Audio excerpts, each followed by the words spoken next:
नमस्कार दोस्तों, आज की कहानी एक सामाजिक पारिवारिक कहानी है।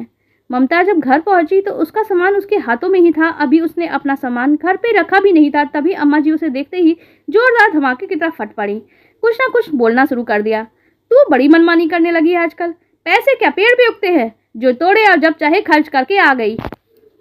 पति के लिए तो जरा सा भी दया भाव नहीं है। पति कोल्हू के बैल की तरह पिसता रहता है और जब देखो ये पैसे उड़ाते रहती है महारानी की तरह। जरा सा भी खर्च करने से पहले सोचती नहीं। ममता जरूरी सामान लेने बाजार गई थी और वह इस बात के लिए पहले से ही तैयार थी, इसलिए जवाब न देकर अपना सामान चुपचाप रखा और उन्हें बड़बड़ाता छोड़ किचन में चाय बनाने के लिए चली गई। चाय बनाते बनाते उसे वो दिन याद आया जब उसकी शादी होकर वो यहाँ आई थी।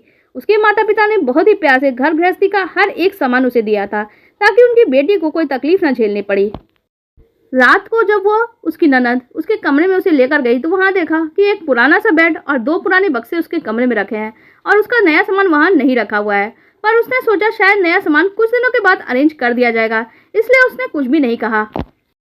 रात तक रसोई की रस्म भी हो गई और उसके बाद पग फेरे के लिए वो मायके गई। उसने यही सोचा कि पग फेरे के बाद जब वो वापस आएगी तो उसका सामान उसके कमरे में अरेंज किया हुआ शायद मिल जाए, लेकिन ऐसा पग फेरे के बाद भी नहीं हुआ और इसी प्रकार 2-3 दिन और निकल गए और अभी सभी रिश्तेदार अब जाने लग गए थे। और रिश्तेदारों के जाने के बाद उसने अपने पति काशी से इस बारे में पूछा। सुनिए जी, मेरा बेड, मेरी अलमारी और बाकी का सामान कहाँ पर है? मुझे भी अपना सामान अरेंज करना है। मेरा सारा सामान बिखरा पड़ा है और अगले महीने ननद जी की भी शादी है। उससे पहले मैं अपना सामान तो अरेंज कर लूँ।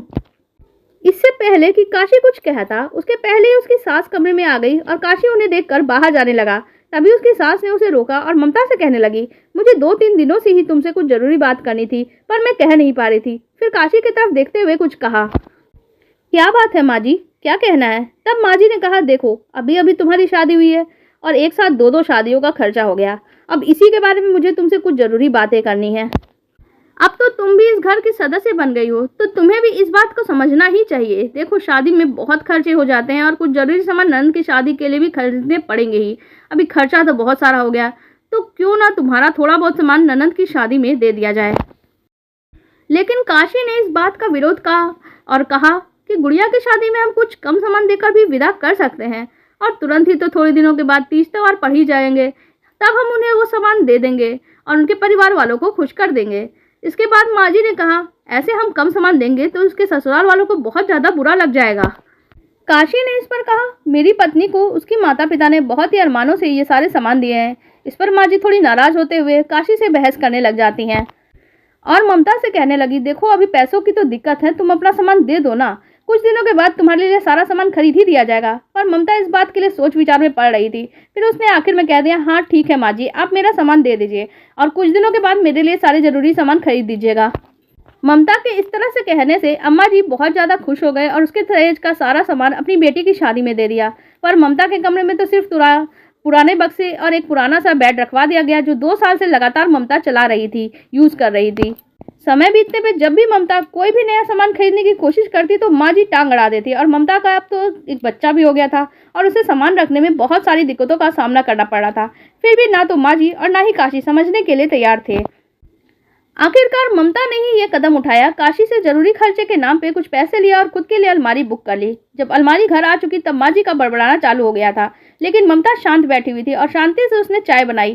चाय छानकर माँ जी के हाथ में 1 कप चाय देते हुए कहा, लीजिए माँ जी, चाय पीजिए। इस बात पर माँ जी और भी ज्यादा गुस्सा हो गई और बड़बड़ाते हुए बोली, किस बात के लिए मुझे चाय पकड़ा रही हो? क्या तुमने इस मन मर्जी की अपने घर में चलाने की सोच रखी है? तुम में तो जरा सा भी दया भाव नहीं है अपने पति के लिए, बिना वजह ही सारे पैसे उड़ाते रहती हो। क्या उन चीजों से तुम्हारा काम नहीं चल रहा था जो तुमने बिना वजह अलमारी खरीद ली?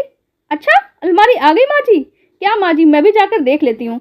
अलमारी तो बहुत अच्छी है, कलर भी बहुत अच्छा है। क्यों माँ जी, मैंने पसंद किया है तो आपको भी तो पसंद आएगा ही ना। इस पर माँ जी और भी ज्यादा भड़क गई और नाराज होते हुए बोली, क्या तुम किसी राजा महाराजा के घर से आई हो?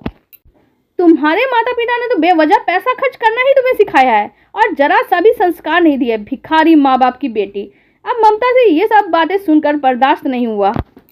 उसने कहा, मेरे पति के पैसों पे मेरा भी हक है, इसलिए मैंने ये अलमारी खरीदी है। और रही मेरे माता पिता की बात, तो हाँ, आपने ये बात सही कही कि मेरे माता पिता राजा महाराजाओं की तरह मुझ पर खर्च करते थे, पर आपकी तरह से नहीं कि वो भिखारी नहीं थे कि दूसरों के बच्चों के पैसे और हक लेके अपनी बेटी के ऊपर खर्च कर दिया और उसके लिए खुद कोई सामान नहीं खरीदा। इतना सुनकर सास और भी ज्यादा बड़बड़ाने लगी। बहस बहुत ही ज्यादा बढ़ गई, पर काशी आया तो काशी ने भी ममता का ही पक्ष लेते हुए कहा, माँ जी आपको भी ये बात समझना चाहिए था। उस समय मेरी बात क्यों नहीं मानी आपने, जब मैंने कहा था कि इतने सारे सामान का खर्चा मत उठाइए और कुछ पैसे हम अपनी तरफ से खर्च करके गुड़िया के लिए सामान खरीदेंगे और ममता के लिए भी सामान खरीद देते बाद में। लेकिन हर बार आपका ही विरोध ममता के अंदर इतना विरोध पैदा कर चुका है और आप जानिए और आपका काम जानिए। काशी को इस तरह से बोलता देख ममता का विरोध देखकर आखिरकार माँ जी को भी शांत होना पड़ा और घर का एक एक सामान जो ममता की जरूरत का था वो खरीदना भी पड़ा। और आखिर में माँ जी ही खुद जिम्मेदार थी खुद कड़वी बातें सुनने के लिए, क्योंकि हमेशा ही ममता के साथ उसने असहयोगात्मक रवैया किया, बल्कि कड़वी बातें भी सुनाई थी।